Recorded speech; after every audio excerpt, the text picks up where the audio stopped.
فرجعوا إلى أنفسهم فقالوا إنكم أنتم الظالمون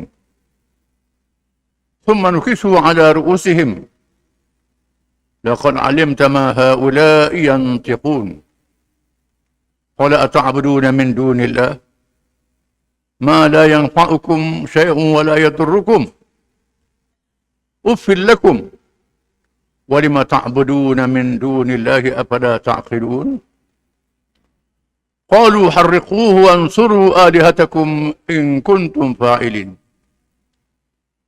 قلنا يا نار كوني بردا وسلاما على إبراهيم وأرادوا به كيدا فجعلناهم الأخسرين ونجيناه ولوطا إلى الأرض التي باركنا فيها للعالمين. Surah Al-Anbiya ayat 51 hingga 70. Maksudnya, dan sesungguhnya telah kami menganugerahi Ibrahim hidayah kebenaran sebelum Musa dan Harun, dan kami mengetahui keadaannya. Allah Ta'ala telah memberi hidayah kepada Ibrahim alaihissalam dengan sifat fitrahnya yang suci bersih, melihat kejadian alam, matahari, bulan, cakrawala dan lain-lain, menandakan adanya Tuhan seluruh alam.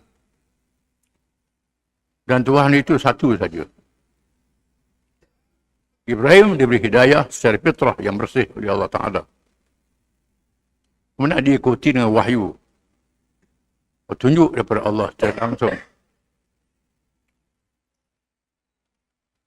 Ibrahim berkata, ingatlah ketika Ibrahim berkata kepada bapanya dan kaumnya, patung-patung apakah ini yang kalian tekun beribadat kepadanya? Mengapa kamu semua patung-patung ini? Ibrahim tanya. Dan ayah dia sendiri dan kaumnya. Mereka menjawab, kami mendapati nenek moyang kami menyembahnya, ikut nenek moyang. Bukan ikut fikiran akal yang betul. Bukan dengan hidayah, tapi ikut nenek moyang. Nenek moyang, ibu bapa buat gitu, ikutlah. Betul salah tak ke? Ibrahim berkata, sesungguhnya kalian dan nenek moyang kalian berada dalam kesesatan yang nyata. Ibrahim kata itu sesat.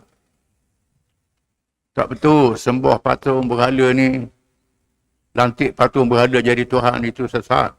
Itu salah. Walaupun nenek moyang pun salah. Tak betul.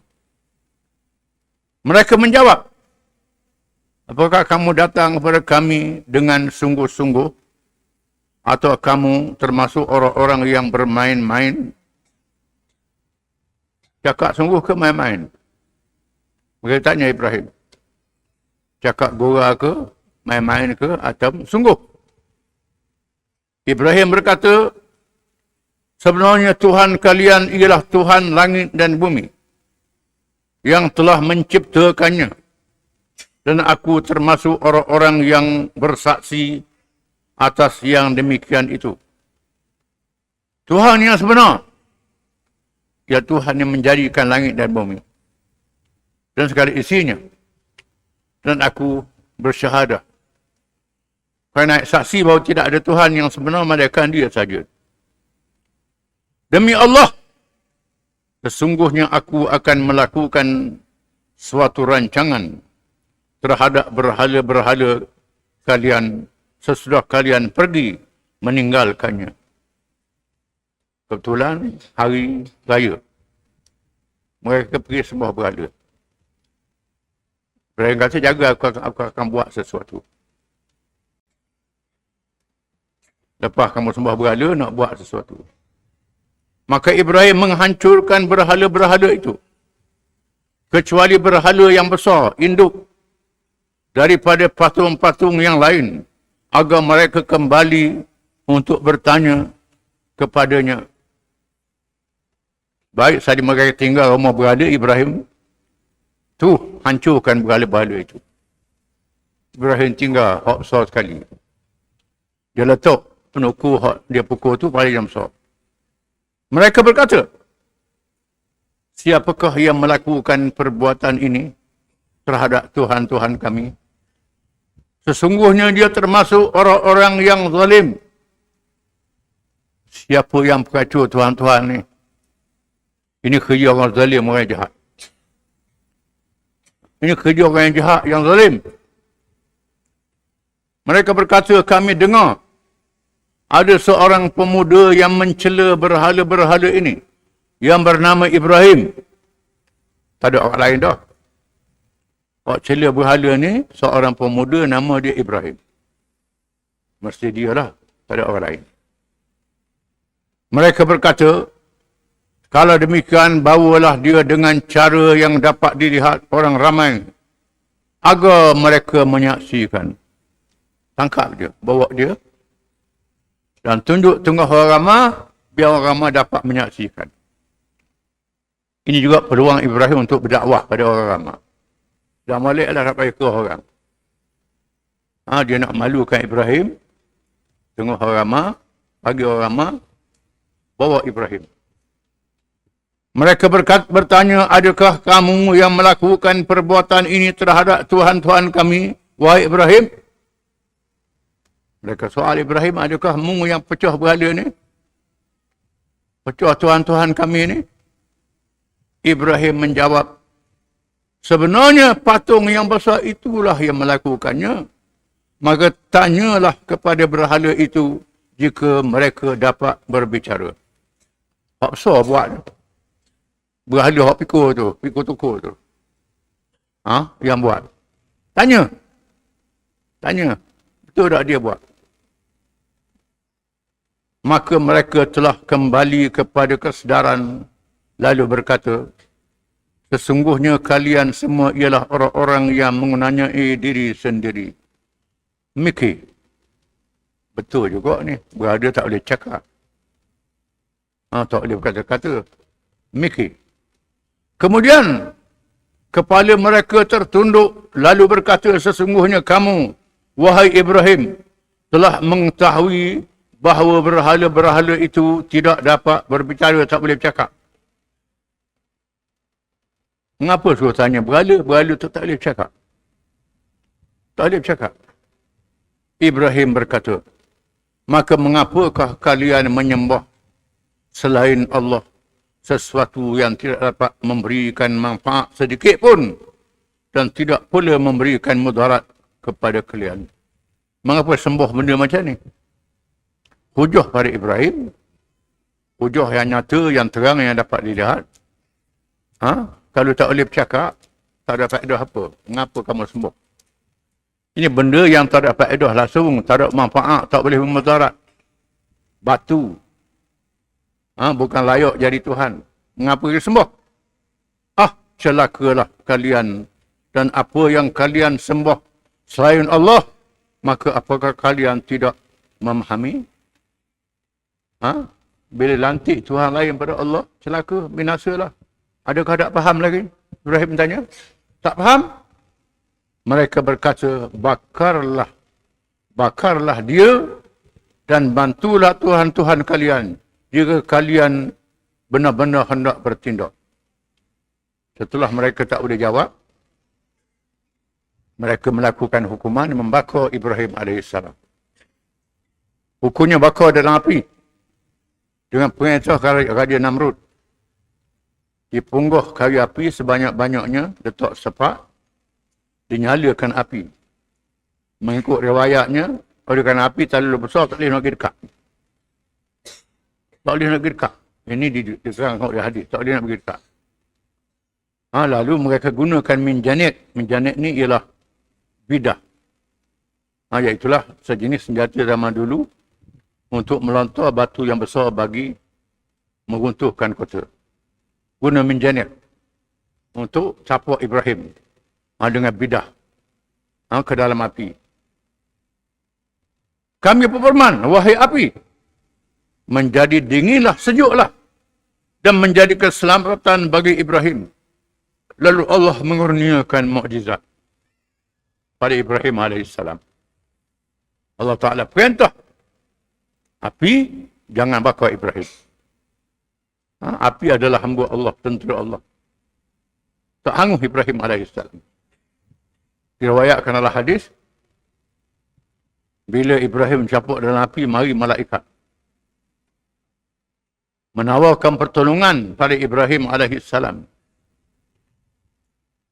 Perintah apa saja nak suruh binasakan kaum yang kafir ini. Perintah pada kami, kata malaikat. Ibrahim kata, hasbunallahu wa ni'mal wakil. Cukup Allah jadi wakil pada aku. Aku tak berhajat padamu. Ini menandakan keikhlasan ubudiyah pada Allah dalam diri Ibrahim AS. Malaikat mari nak tolong, tak bersedia terima tolong malaikat. Aku bergantung pada Allah. Allah Tuhan aku, kata Ibrahim. Tak berhajat padamu. Ini kebesaran, kehebatan iman Ibrahim AS. Kalau orang lain malaikat tahu begitu, dah lah, selalulah. Ini dah. Hati dia bergantung pada Allah. Di saat yang sangat membahayakan, dalam api yang besar, datang malaikat nak tolong, hatinya bergantung pada Allah Ta'ala. Hasbiyallahu wa ni'mal wakil. Cukup Allah menjadi Tuhan yang menolong aku. Aku serahkan kepadanya. Mereka hendak berbuat suatu rancangan terhadap Ibrahim. Maka kami menjadikan mereka itu orang-orang yang paling rugi. Mereka buat perancangan nak bunuh Ibrahim. Allah hanya maha kuasa menggagal rancangan mereka. Dan mereka menjadi orang-orang yang rugi bila tidak beriman. Allah Ta'ala selamatkan Ibrahim. Bila Ibrahim diselamatkan, mereka tahulah Ibrahim tak boleh nak buat apa dah. Mereka menundukkan kepala memandang ke bawah kerana kebingungan dan tidak mengetahui apa yang perlu dilakukan. Bila Ibrahim berhujah, tak boleh jawab hujah Ibrahim. Tak boleh jawab hujah, patutnya ikutlah perkara yang benar. Tak boleh jawab hujah. Ini degil. Degil, kerah hati, kerah fikiran, tak mau ikut kebenaran. Akhirnya, hukum dengan zalim. Allah Ta'ala selamatkan Ibrahim dengan mukjizat, tak hangus dia bakar api. Demikianlah bagaimana perjuangan Nabi Ibrahim AS menentang syirik dengan hujah yang kuat sehingga berjaya mematahkan hujah lawannya dalam ayat-ayat yang dinyatakan di atas. Sehingga kan baginda AS dihukum bakar di dalam api yang besar. Namun Allah Subhanahu wa Ta'ala telah menyelamatkannya secara mukjizat, secara luar biasa.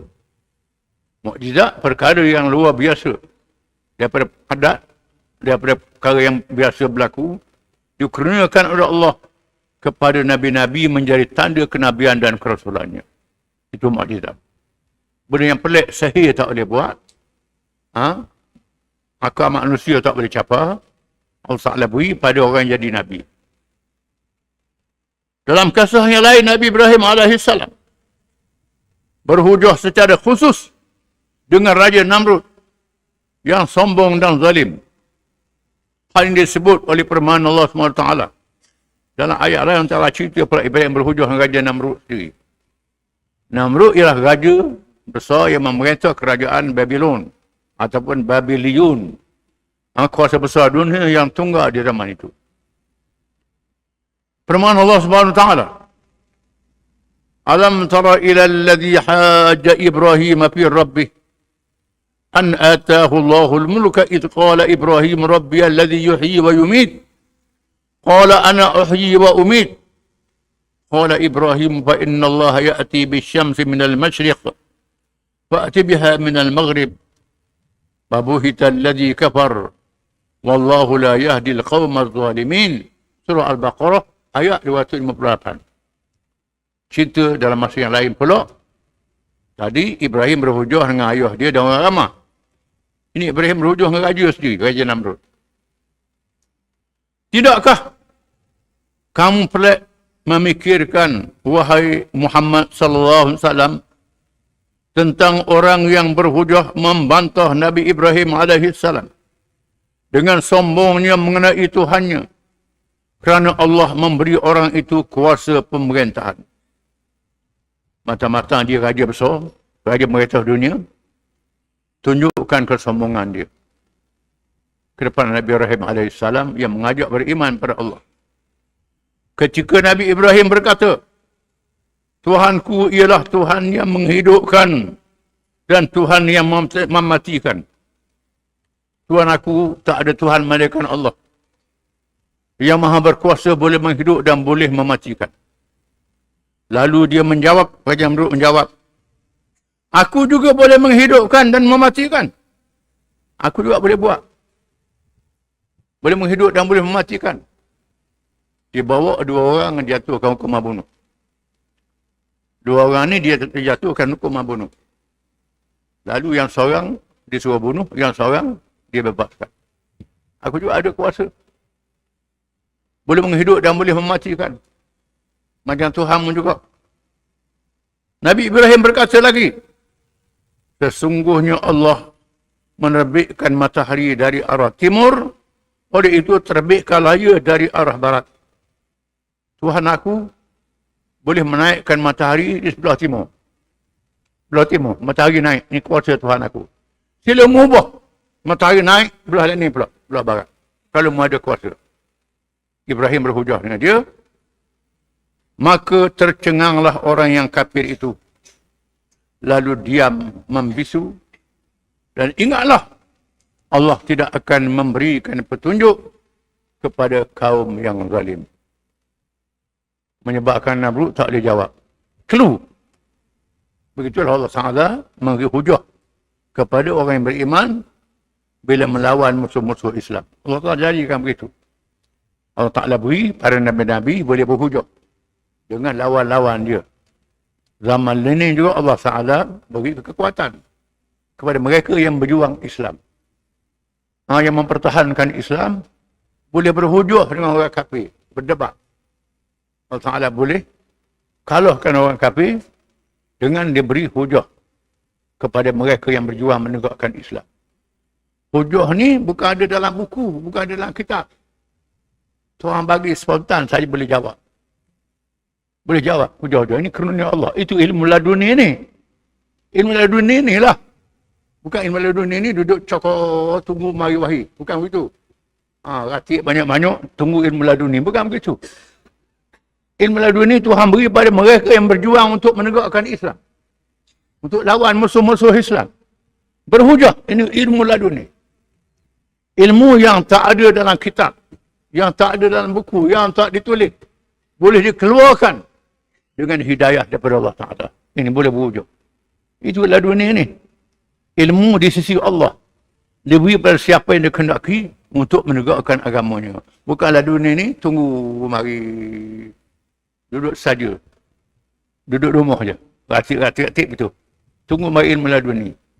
Tunggu mimpi pelik-pelik. Itu bukan. Bukan cara dia. Namrud membawa dua orang yang dijatuhkan hukuman bunuh.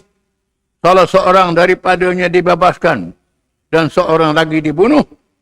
Lalu Ibrahim AS mencaburnya supaya menaikkan matahari dari arah barat bagi meminda ketetapan Allah SWT yang menerbitkan dari arah timur.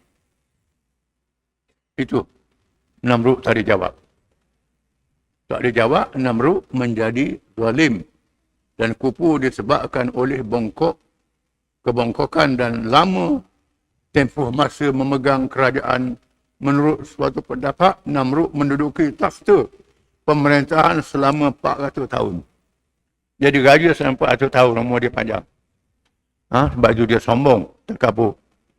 Lawan Rasulullah Ibrahim AS. Ibrahim juga berusaha menyelamatkan keluarganya yang sesat. Wallahu a'lam.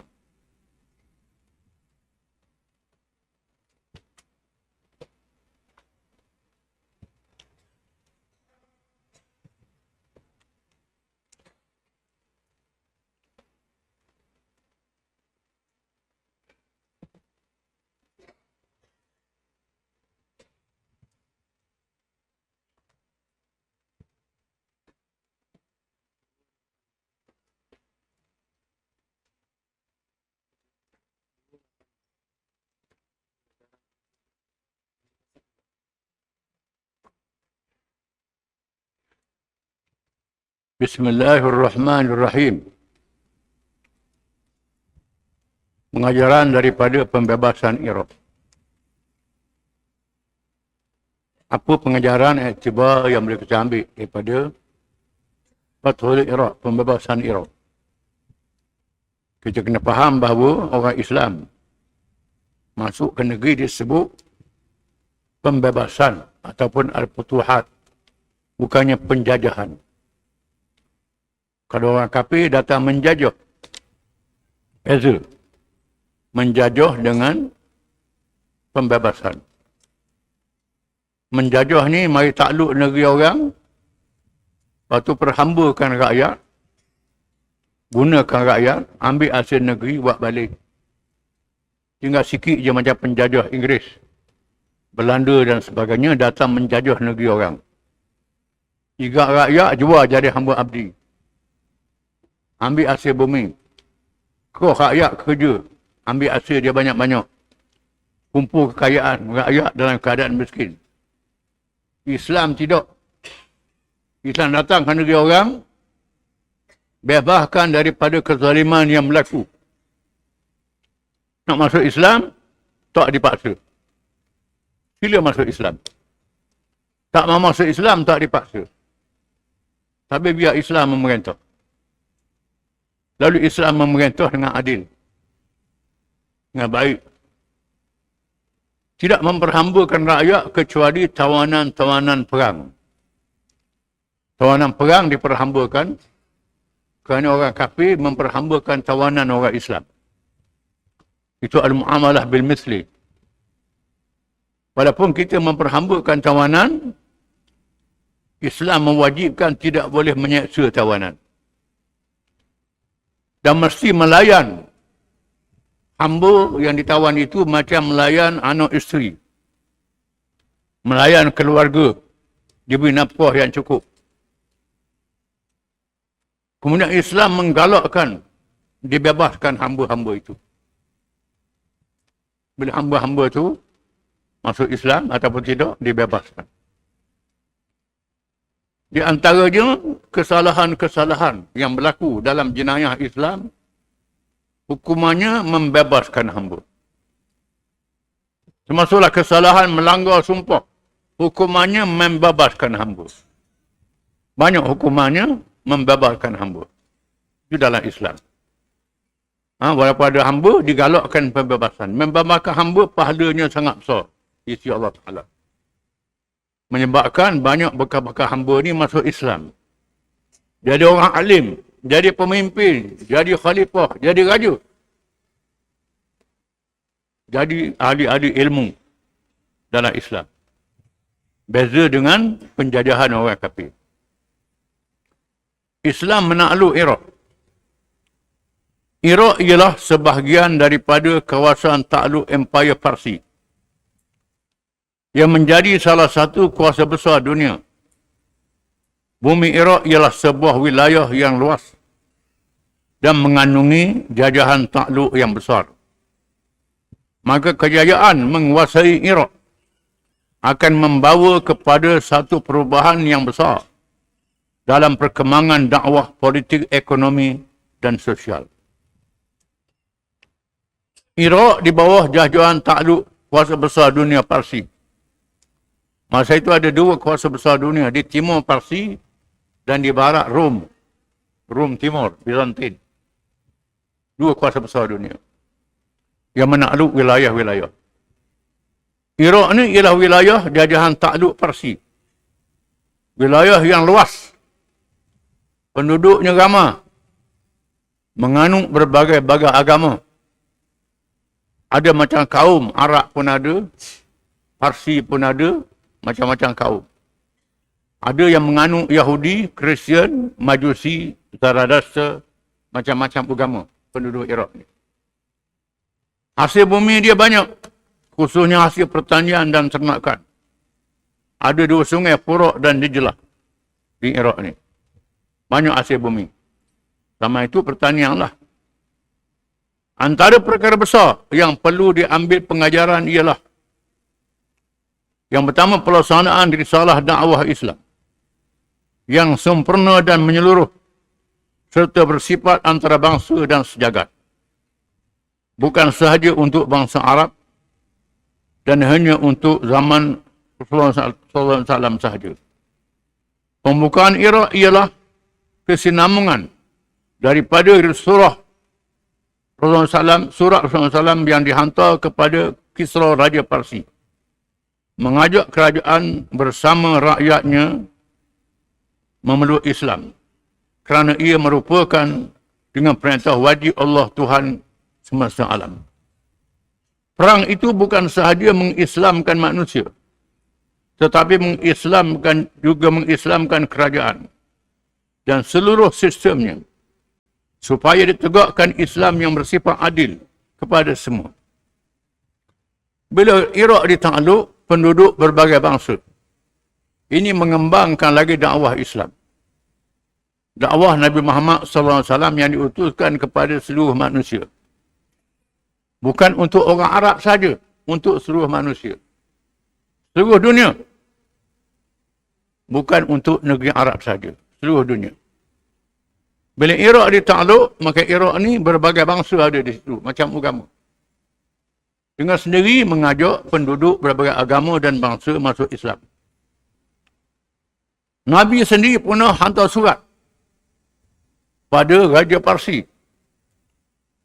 Oleh kerana dakwah Nabi ni dakwah seluruh manusia, bila Nabi tegak di Madinah, menguasai semenanjung Arab, Nabi suruh sahabat-sahabat tulis surat.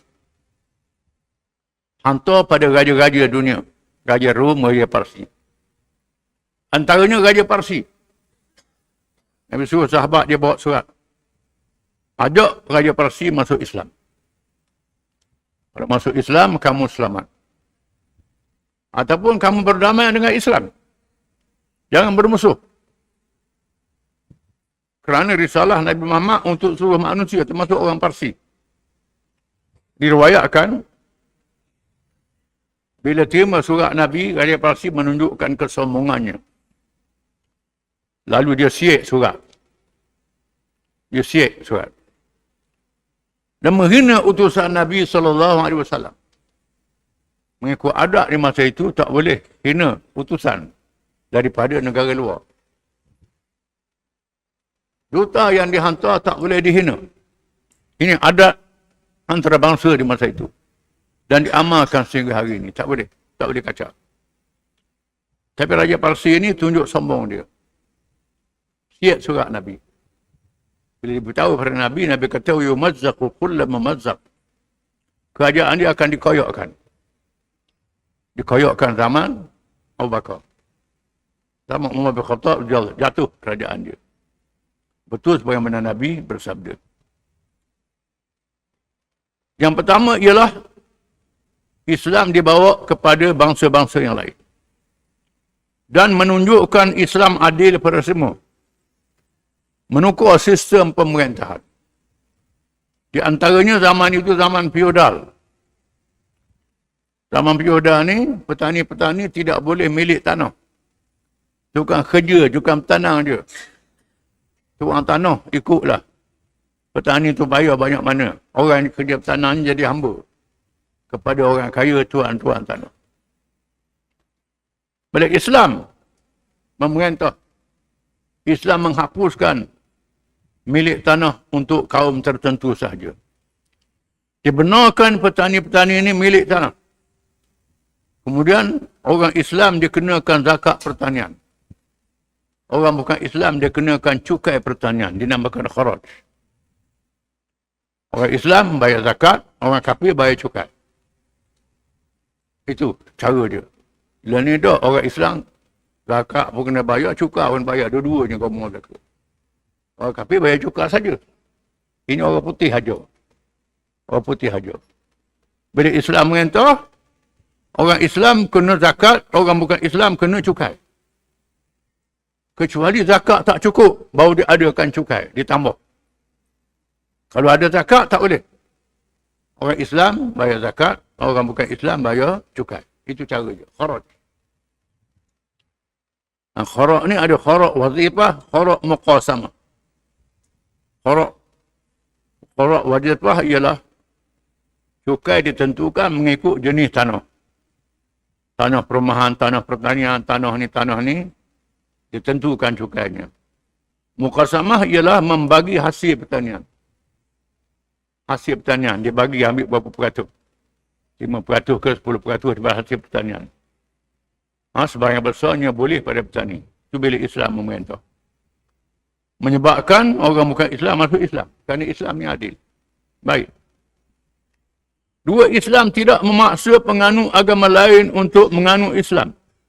Kerana kebersamaan dengan Islam itu wajiblah disertakan dengan iman yang ikhlas dalam hati, tambah lagi sebarang paksaan tidak menjadikan seseorang itu beriman dengan Islam yang sah. Orang bukan Islam tak dipaksa masuk Islam. Kerana Islam tu mestilah dengan ikhlas hati. Ikhlas kerana Allah Ta'ala. Beriman sungguh. Kalau dia terpaksa dia masuk Islam tipu. Kerana takut. Tak boleh. Tak boleh paksa.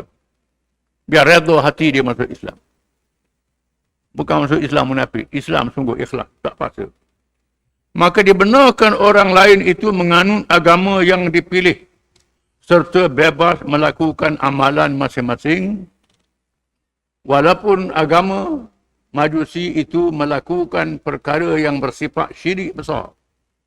Dengan syarat jangan menyekat dakwah Islam kepada rakyatnya. Sebahagian penduduk Parsi adalah menganut Yahudi, menganut Kristian. Itu ada kitab. Sebahagiannya menganut agama Majusi, menyembah api. Sembah api. Mu nak sembah api kepadamu dah. Tak paksa masuk Islam. Sampai sekarang ni masih ada lagi. Rumah sembah api ni. Di Iraq ada, di Iran pun ada. Tak banyak lah. Ini menandakan mereka tak dipaksa masuk Islam. Ajaran agama Majusi ni sangat jejet. Sangat keji. Ayah boleh nikah dengan anak. Itu pelik. Teruk pada menatang lagi. Walaupun demikian, kita tak boleh paksa dia. Itu agama dia. Dia dah dia rakyat, itu agama dia. Suruh pada dia. Siapa begitu? Macam-macam agama di Iraq, banyak. Tak boleh paksa orang bukan Islam. Begitulah bila kita berkata, tak boleh paksa orang bukan Islam masuk Islam. Mereka boleh amal ikut agama dia. Tapi jangan kacau dakwah. Dakwah tak boleh kacau, tak boleh ganggu. Jangan kacau kedaulatan Islam. Kalau kacau kedaulatan Islam tak boleh. Ganggu Islam tak boleh. Kamu bebas dengan agama kamu. Dah orang murtad tak boleh. Bila sudah masuk Islam tak boleh murtad. Itu tidakkah kebebasan beragama? Kerana bila masuk Islam ni, dia mengucap dua kalimah syahadah, dia berjanji dengan Allah Ta'ala. Berjanji dengan Allah tak boleh mungkir janji lagi. Orang kafir yang masuk Islam kena faham, kena tahu. Bila masuk Islam, dia mengucap, dia berjanji dengan Allah Ta'ala. Kalau mungkin janji dengan orang tak boleh, mungkin janji dengan Allah lagi tak boleh. Bila sudah masuk Islam, tak boleh murtad. Itu dia. Bukan macam agama lain boleh tukar mudah-mudah. Islam tak boleh tinggal mudah-mudah. Kerana masuk Islam ni berjanji dengan Allah Ta'ala. Itu satu. Yang keduanya, bila dia keluar agama, bahaya. Jadi ejen pada musuh. Ejen pada musuh Islam. Membahayakan. Ini tidak boleh. Banyaklah sebab-sebabnya. Tiga, Islam ialah satu agama yang syumul, yang lengkap. Terkandung di dalamnya segala aspek kehidupan manusia. Merangkumi aspek akidah, syariat, akhlak dan cara hidup yang menyeluruh. Sedangkan agama lain berbeza kerana Islam memberikan ruang kepada penganut bukan Islam untuk melihat, merasai pemerintahan Islam dengan penglibatan mereka. Islam ni lain dengan agama lain. Agama lain tak ada politik, tak ada ekonomi, tak ada apa. Ibadat je. Politik, ekonomi, kehidupan ni luar daripada agama. Kita tidak. Kita politik sebahagian daripada agama.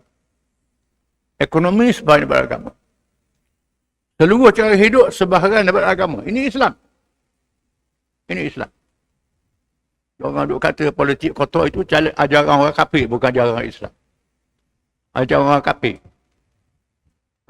Islam ni politik, ekonomi, segala cara hidup ada dalam ajaran Islam. Cuma dia soal Allah pada hikam. Ada hukum dalam Quran. Bukan macam agama lain. Jadi orang kata politik suku gambar suku ni, orang otak dia 3 suku. Otak dia tak betul. Jahil tentang Islam, tak tahu. Islam agama yang sempurna, agama yang cukup. Hal ini termasuk dapat disaksikan keadilan Islam dalam aspek kehidupan yang tidak wujud dalam agama mereka, sehingga memberikan ruang kepada sesama manusia untuk mengadakan peraturan undang-undang yang zalim dan buruk akibatnya. Bila politik ekonomi di luar daripada agama, maka politik ekonomi tak dikawal, tak ada halal dan haram. Berlaku kezaliman. Dalam Islam ni ada dosa pahala dalam semua perkara. Bukan tinggal semayang saja, termasuklah politik yang salah, ekonomi yang salah, termasuk dalam dosa pahala dalam Islam ni. Ada kaitan. Kita kena faham. Agama lain tak begitu. Ini yang memelihara Islam dalam pemerintahan dia. Yang keempat, jihad adalah berbeza dengan holy war, perang suci, yang dipahami oleh penganut agama lain. Kerana jihad itu bukan sahaja peperangan. Jihad ialah kesungguhan, mengorbankan segala tenaga dengan penuh kesabaran, ikhlas dan bertakwa dalam menghadapi kesukaran untuk menegakkan agama serta membebaskan manusia dengan Islam tanpa sebarang paksaan. Jihad ni bukan makna perang, lebih pada perang. Jihad tak boleh terjemuh dengan holy war. Orang putih dia terjemuh dengan holy war, perang suci. Jihad ni bukan perang saja, perang sebahagian daripadanya. Jihad dengan makna dia bersungguh. Bersungguh mengorbankan diri dan harta, sanggup menghadapi kesusahan bagi menyebarkan Islam, menegakkan Islam. Sama ada dengan fikiran, dengan tulisan, dengan tenaga, dengan hujah, termasuklah dengan perang. Perang ni akhir. Perang ada juga, tapi bukan perang saja jihad ni, kena faham. Pendekatan memujuk lebih diutamakan. Peperangan yang berlaku hendaklah dengan akhlak yang mulia dan bersopan. Diharamkan bertindak dengan sewenang-wenangnya dan melampau sehingga mengorbankan mereka yang dipaksa berperang oleh kerajaan yang zalim dan mereka yang tidak terlibat dengan peperangan. Islam membenarkan peperangan. Tak boleh melampau. Firman Allah Ta'ala, وَقَاتِلُوا فِي سَبِيلِ اللَّهِ الَّذِينَ يُقَاتِلُونَكُمْ وَلَا تَعْتَدُوا إِنَّ اللَّهَ لَا يُحِبُّ الْمُعْتَدِينَ. Perangilah pada jalan Allah akan orang-orang yang memerangi kamu. Dan jangan kamu melampaui batas. Allah Ta'ala tidak mengasihi orang melampaui batas. Bila berperang, boleh bunuh orang yang terlibat dengan perang saja. Yang terlibat dengan perang tak boleh. Orang tua, orang perempuan yang tak terlibat dengan perang, budak-budak yang terlibat dengan perang, orang berniaga, petani-petani tak terlibat dengan perang, tak boleh. Tak boleh dibunuh sekali-kali, orang awam. Yang terlibat dengan perang saja, ini perang dalam Islam. Dan sebab itulah Hamas, Tanzim Jihad dan Hizbullah. Hizbullah ni parti Syiah. Begitu juga Hamas dengan Tanzim Jihad ni daripada Sunni. Dua-dua ni pegang dengan Quran. Quran sama je. Quran sama. Khilafnya dalam masalah porok saja. Quran yang sama. Di mana kumpulan Islam ni sama ada Sunni baik, Syiah baik, apa baik, Quran kata tak boleh melampau. Ini sama. Dan sebab itulah Hamas di Gaza, begitu juga Tanzim Jihad, Hizbullah di Lebanon, memerangi sasaran tentera saja. Israel serang hospital. Hospital 4 orang sakit dia serang. Sekolah dia serang. Budak-budak dia serang. Tak ke? Kawasan awam. Ini salah. Islam tak boleh. Tak boleh lagi. Kalau serang juga berdosa. Berdosa. Walaupun orang kafir berdosa. Tuhan larang tak boleh. Bila Nabi nak hantar penglima, Nabi pesan, la taqtulu mura'atan, wala syaykhan kabiran, wala rahiban fi sawmati, uqtulu, wala tumassilu, wala taqduru. Perang, jangan bunuh orang tua, bunuh perempuan, bunuh kanak-kanak, bunuh padri-padri di gereja, jangan. Jangan cincang mayat-mayat yang sudah mati, tak boleh. Bila musuh mati, jangan cincang, jangan. Lepas geram, tak boleh. Ini diharamkan, Nabi perang. Dalam satu peperangan, orang duk kumung satu mayat. Mula Khalid berbalik ni dia penglima, baru masuk Islam. Dia cokeh mata. Lepas mati, cokeh mata pula. Orang tengok, orang beritahu ke Nabi. Nabi kata beritahu ke Khalid, jangan buat begini, tak boleh. Tak boleh. Tak boleh cincang mayat sudah mati. Tawanan perang dilarang dengan baik. Itu adab. Dalam Islam ni ada adab. Sekiranya berlaku kesalahan, maka perbuatan itu adalah berdosa. Sesudah hendaklah bertaubat, membayar diat kepada mangsa. Kalau tersilap, terlanjur, kena bertaubat. Walaupun tak ada orang kafir. Dan kena bayar diat.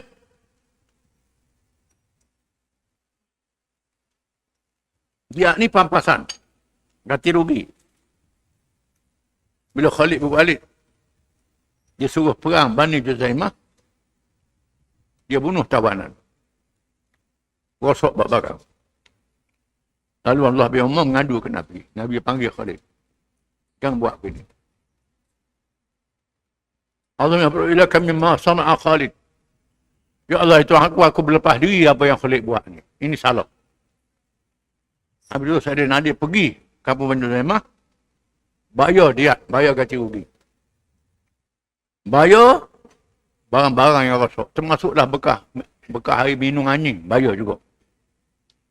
Bekah air minum anjing diganti juga. Sebab begitu sekali. Ini dia adat Islam. Sekarang ni orang tak berlari dah.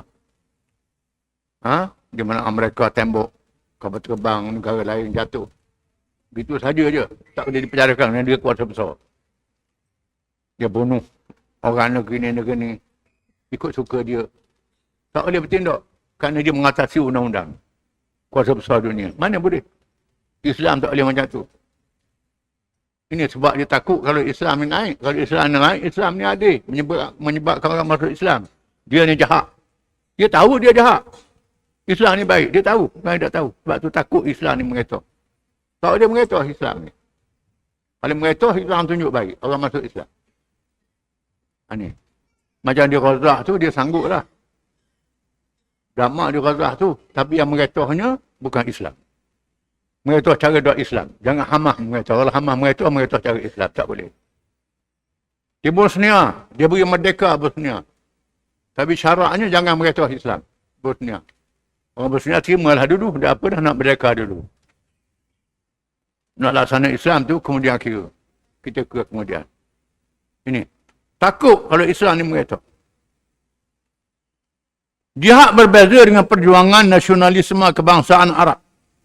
Kerana ia merupakan perang menentang golongan murtad dalam kalangan bangsa Arab. Begitu juga jihad dalam menghadapi Parsi dan Rom. Melibatkan musuh daripada semua kaum. Dengan penglibatan jahiliah Arab yang turut sama menentang tentera Islam. Jihad ni bukan perjuangan kebangsaan. Sebab itulah Nabi serang orang murtad. Murtad ni orang Arab. Bukan orang Arab yang murtad. Nabi serang Mekah. Mekah tanah air dia sendiri. Kerana Mekah ni ditakluk oleh jahiliah. Menangkan Islam dulu. Bukan perang kebangsaan. Ni perang menegakkan Islam. 6 Parsi terlebih dahulu menunjukkan sifat melampau apabila tidak menghormati utusan Muhammad SAW dan menghantar tentera bantuan kepada mereka yang murtad. Tujuan mereka hanyalah untuk menjatuhkan kerajaan Islam.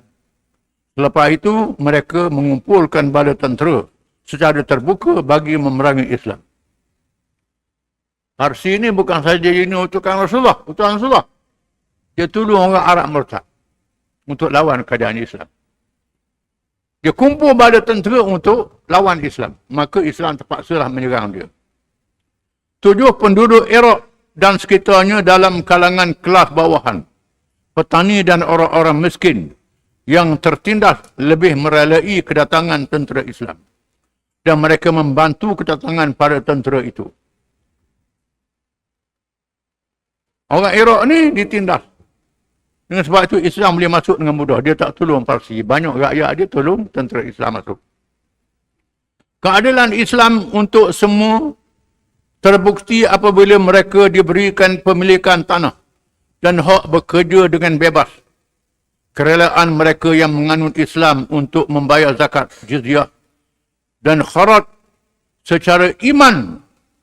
Semua itu ialah sumbangan kepada negara dan masyarakat yang menjadi tanggungjawab bersama. Semua rakyat bayar pada kerajaan. Yang Islam bayar zakat, yang bukan Islam bayar jizyah, bayar kharat. Itu menjadi keuangan kepada negara untuk bayar gaji petugas-tugas kerajaan dan menolong rakyat. Perkara tersebut berbeza dengan sikap raja, para pembesar dan sami yang berlagak menjadi Tuhan yang menindas rakyat selama ini. Bila Islam mari, Islam tunjukkan baik dan adil pada rakyat. 8. Keimanan yang menjadi dasar dan matlamat jihad fi sabilillah ialah tonggak kekuatan yang datang daripada pertolongan Allah SWT. Kekuatan itu tidak boleh dikalahkan oleh bala tentera. Sekalipun jumlah mereka sangat besar dan lebih lengkap persenjataannya. Apa yang menarik ialah Islam menang walaupun tentera Parsi lebih besar. Kerana pertolongan Allah Ta'ala. Di mana Sayyidina Umar pesan kepada tentera, wahai tentera Islam, kamu mesti bertakwa kepada Allah. Jangan buat maksiat. Kalau kamu buat maksiat, kamu sama dengan musuh. Pertolongan Allah tak mari. Kalau buat maksiat, musuh lebih ramai, musuh lebih besar, lebih lengkap, kamu kalah. Tak ada pertolongan Allah. Dengan sebab itu, kamu mesti taat kepada Allah Ta'ala. Ini adab dia. Kecintaan untuk bertemu Allah SWT dengan segera kerana ingin menegakkan agamanya secara ikhlas. Benar-benar dibuktikan dengan kesediaan untuk mati. Kerana selepasnya ialah syurga yang kekal abadi. Hal itu merupakan janji benar daripada Al-Quran dan hadis Rasulullah SAW. Di mana orang Islam nak mati dalam berperang. Nak mati. Kerana Nabi sebut, Tuhan sebut dalam Quran, orang mati syahid ni masuk syurga tu. Sebaik saja mati dibunuh di medan perang, roh dia masuk syurga. Duduk dalam temolok, burung yang terbang dalam syurga. Menikmati dalam syurga. Dan boleh beri syafaat pada anak beranak dia, sampai 100 orang. Boleh beri syafaat pada anak beranak. Dengan sebab itulah, orang Palestin sekarang ni, bila keluarga mati syahid, anak mati syahid, adik-beradik mati syahid, suka sangat. Kerana apa? Kerana boleh beri syafaat pada hari kiamat. Beri syafaat ni hak masuk neraka. Keluarga yang masuk neraka dia boleh tolong lepas daripada neraka, tak masuk neraka. Hak masuk neraka tak payah syafaat lah. Ini kelebihan dia. Dan sebab itulah orang Palestin tak boleh lari daripada Gaza tu, tak boleh lari. Nak mati syahid. Kerana apa? Kerana mati syahid ni pahala sangat besar, boleh syafaat pada anak beranak. Kita orang Melayu tak belajar ilmu dakluk, mandi minyak. Mandi minyak tak mau mati, tak mau mati. Ni beza. Ni dah ajar.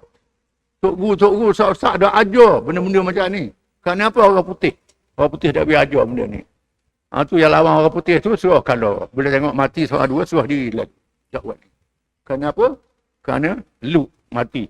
Tak tahu lepas mati masuk syurga. Dan Nabi Islam ajarnya orang yang mati dalam perjuangan menegakkan Islam ni masuk syurga lagi. Dan sebab itulah mereka bawa kapal perang, mereka bawa apa pun, tak takut. Kenapa nak mati? Mari kapal perang. Mari bawa senjata banyak-banyak. Kami nak mati ni. Bila nak mati, payah mati pula. Bila nak mati, jadi payah mati. Kau takut mati, dah mati. Kadang-kadang mati takut tu. Yang ke-9, kepintaran ilmu peperangan, kurniaan Allah SWT kepada Panglima Khalid bin Walid radhiyallahu an dan seluruh anggota kepimpinannya, khususnya Al-Musanna iaitu orang tempatan yang mengetahui geografi medan peperangan, termasuklah juga Al-Qaqa serta anggota lain yang berjaya menggunakan khidmat perisikan. Allah Ta'ala jadikan tentera Islam ni bijak, pandai. Padahal mengaji mengatakan tentera mana? Lulu akademi tentera mana?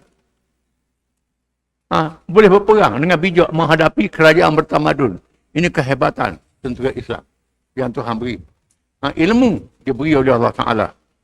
Wallahu a'lam.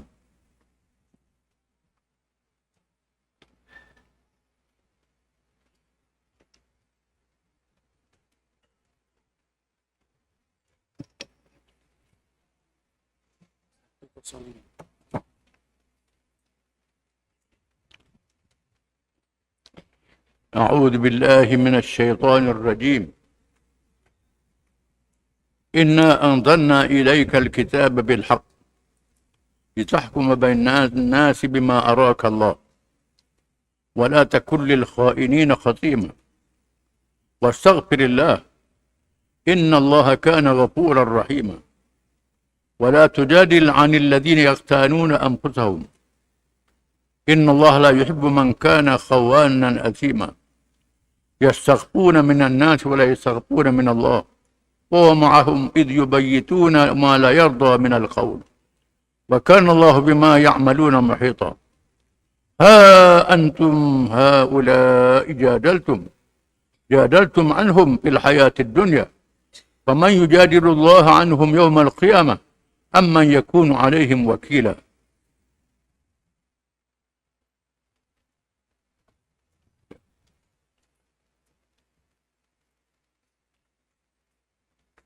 Sesungguhnya kami menurunkan kepada wahai Muhammad sallallahu alaihi wasallam kitab Al-Quran dengan membawa kebenaran supaya engkau menghukumkan di antara manusia menurut apa yang Allah telah tunjukkan kepadamu melalui wahyunya. Dan janganlah engkau menjadi pembela bagi orang-orang yang melakukan khianat. Dan hendaklah engkau memohon ampun kepada Allah. Kerana sesungguhnya Allah adalah amat pengampun lagi amat mengasihani. Dan janganlah engkau berbahas untuk membela orang-orang yang mengkhianati diri mereka sendiri. Sesungguhnya Allah tidak suka pada orang-orang yang selalu melakukan khianat, lagi sentiasa berdosa. Mereka menyembunyikan kejahatan mereka daripada manusia. Dalam pada itu mereka tidak menyembunyikan kejahatan mereka daripada Allah. Padahal Allah ada bersama mereka ketika mereka merancangkan pada malam hari kata-kata yang tidak diridai oleh Allah. Dan ingatlah, Allah sentiasa meliputi pengetahuannya akan apa yang mereka lakukan. Sedarlah, kamu ini ialah orang-orang yang telah menyimpang dari kebenaran. Kamu telah berhujah membela yang bersalah dalam kehidupan dunia ini.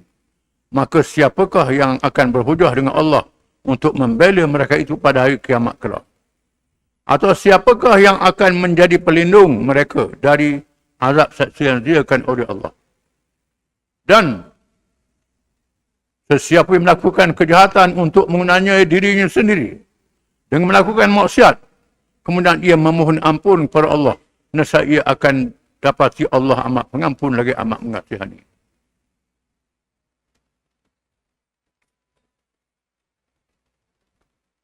Ayat ini ada sebab turunnya. Sebab turunnya bersempena dengan seorang dipitnahkan mencuri. Ada seorang yang lemah iman ataupun munafik mencuri perisai daripada seorang. Perisai itu duduk dalam gunung gandum. Dia pun buat lari waktu malam. Gandum tupuh lah, seleret tupuh. Ledak pada rumah seorang. Orang yang tak mencuri. Dia letak barang tu di situ. Kemudian, dia ambil barang perisai tu, dia kambuk tempat dia sembunyikan. Bila barang ni hilang, kawan ni duduk gandum tupuh, duduk rumah kawan tu. Lalu dituduh kawan ni mencuri. Dibawa pada Nabi SAW. Di mana ayat ini mengatakan Nabi menghukum dengan nas, menghukum dengan ijtihad. Dengan bukti. Inna anzalna ilaika al-kitaba litahkuma bainan nas bima araka Allah. Wa la takun lil kha'inina khasima. Sesungguhnya kami telah menurunkan pada Muhammad akan kitab Al-Quran membawa kebenaran. Hukum dengan kitab itu. Litahkuma bainan nas. Engkau hukum kalangan manusia bima arakallah, dengan apa yang Allah Ta'ala tunjukkan padamu. Dalam masa yang sama, perkara tak ada Nabi boleh berijtihad. Boleh berijtihad. Memanglah kesalahan mencuri ada hukumannya. Tapi nak buktikan orang ini salah bukan dengan wahyu, dengan ijtihad. Dengan bukti, dengan hujah, dengan kenyataan, dengan saksi dan sebagainya. Bukan dengan ayat-ayat atau hukuman saja. Nabi pernah bersabda, pada dua orang Ansar yang berkelahi berebut tanah. Nabi kata, aku ni manusia. Aku jadi hakim. Aku hukum dengan hujah daripada kamu. Barang siapa yang hujahnya kuat, dia menanglah. Tapi ingat, kalau dia menang, dia salah, dia tak betul. Hujah dia pelawak, dia menang, dia makan api neraka, Nabi kata. Dia makan api neraka. Lalu sahabat ni tak mahu ambil. Kalau ni kata, kawan saya lah. Dia kata, kawan saya lah. Takut. Dan Nabi kata, kalau menang, tak betul, makan api neraka. Beri kawan saya.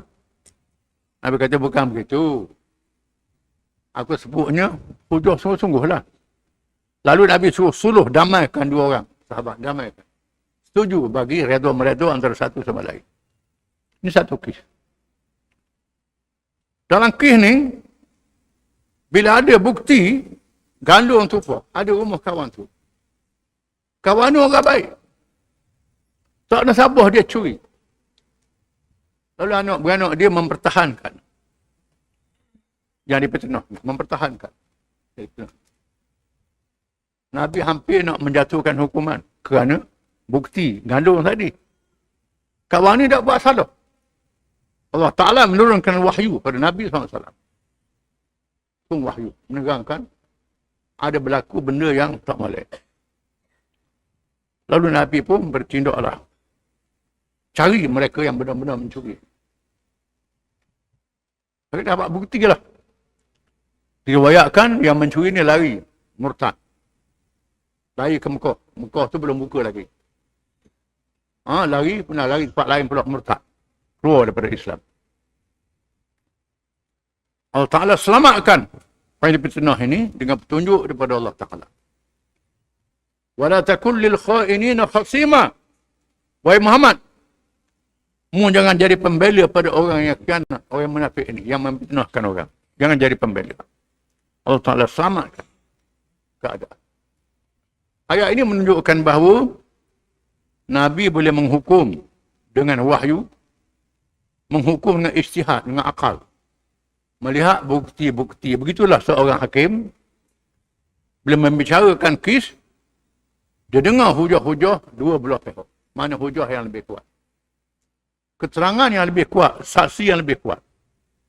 Kalau ada kelemahan, kena tolak kelemahan. Dan Islam membenarkan wakil.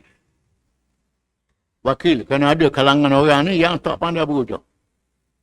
Tak erti nak berhujah. Dia benarkan orang tolong dia. Zaman sekarang ni dinamakan peguam, lawyer. Lawyer ni untuk menolong, menjelaskan kes-kes yang berlaku, menolong hakim. Walaupun orang tu salah, tapi kena cari bukti-bukti. Kerana dalam kaedah kehakiman Islam, kalau ada syubhat, tak boleh dihukum. Seboleh-bolehnya, seorang hakim tidak menghukum orang yang dituduh. Itu kaedah kehakiman dalam Islam. Seboleh-bolehnya dia bebaskan. Bukan nak cari jalan juga, nak jatuh hukum juga, macam mana pun. Itu tak betul. Tak boleh. Kerana Islam menggalakkan bertaubat daripada dosa. Itu kaedah Islam. Hakim mencari bukti. Turra'ul hudud bisyubhat. Hukuman hudud Itu lain. Kalau ada kekeliruan, ditolong. Maka tugas wakil, tugas peguam ni ialah mencari benda-benda yang mengelirukan. Yang boleh tolak kes ini. Mengelirukan. Pernah laku zaman Sayyidina Umar bin Khattab radhiyallahu anhu. Seorang perempuan dia nak pada seorang lelaki. Dia tuduh lelaki itu nak rogo dia. Zina dengan dia. Dia ambil putih telur tok di kain. Perempuan ni. Putih telur tok di kain. Inilah saya nak mau tengok. Macam air mani lah ni. Memang buat salah sungguh. Senali kata ambil air panas. Senali je loya dah ambil air panas. Ambil air panas, jeru, tedor rupanya. Ini. Maknanya boleh ada wakil untuk membela orang yang dituduh. Ini tak dalam Islam. Itu ada wakalah dipanggil. Sebab itu dalam orang putih dia terima. Dia terima kehakiman Islam ni orang putih pakar. Ada lawyer, ada peguam, ada wakil. Ini sebenarnya kaedah Islam. Orang jadi lawyer, tak salah. Dia kerja jadi lawyer. Tak salah. Tujuannya ialah mencari kalau ada kekeliruan dalam penghakiman itu. Dia cari. Saksi, tak betul ke saksi, tak kuat ke apa hujah-hujah yang tak kuat. Untuk membebaskan ataupun meringankan hukuman.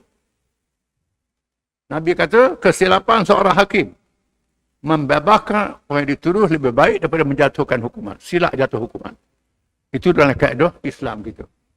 Kerana Islam menggalakkan orang berdosa itu bertaubat. Menggalakkan. Hukuman ni penyelesaian paling akhir sekali.